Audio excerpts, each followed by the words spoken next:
আপনারা দেখছেন AGT live 24/7। AGT live 24/7।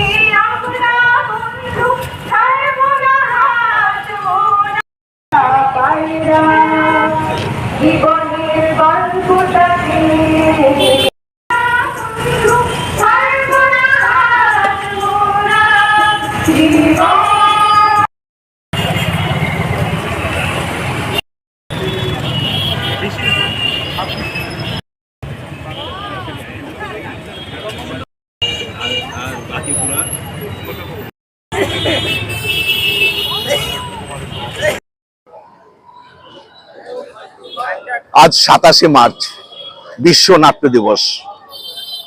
ইউনেস্কোর উদ্যোগে ইন্টারন্যাশনাল থিয়েটার ইনস্টিটিউটের আহ্বানে পৃথিবী জুড়ে আজকে নাটকের প্রচার, নাটকের প্রসার এবং এর যে গুরুত্ব তা মানুষের কাছে পৌঁছে দেওয়ার জন্য বিভিন্নভাবে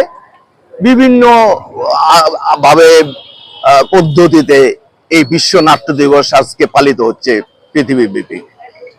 আমাদের রাজ্যে আমরা শিল্পতীর্থ এবং সম্মিলিত নাট্য প্রয়াস এই একসাথে এই দিনটা আমরা উদযাপন করে আসছি। প্রায় 2 দশক পার করে আমরা চলছি। এর প্রধান যে অন্যতম যে বার্তা সেটি হচ্ছে যে নাটক হচ্ছে বিশ্ব শান্তির এক অন্যতম শিল্প।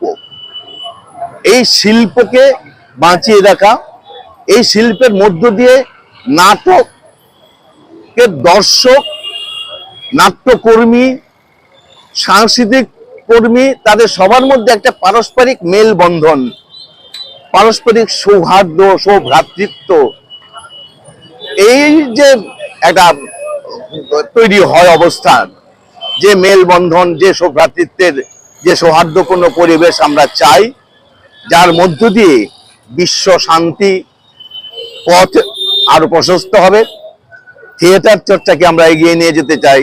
তাই আজকের এই দিনটি 27শে মার্চ বিশ্ব নাট্য দিবস আমরা যারা নাট্য চর্চার সঙ্গে যুক্ত আমাদের কাছে একটি অন্যতম দিন। তাই এই দিনটি পালন করার জন্য আমরা উদ্গ্রীব হয়ে থাকি কবে আসবে এবং সেই দিনটি আমরা যথাযথ মর্যাদার সাথে পালন করি।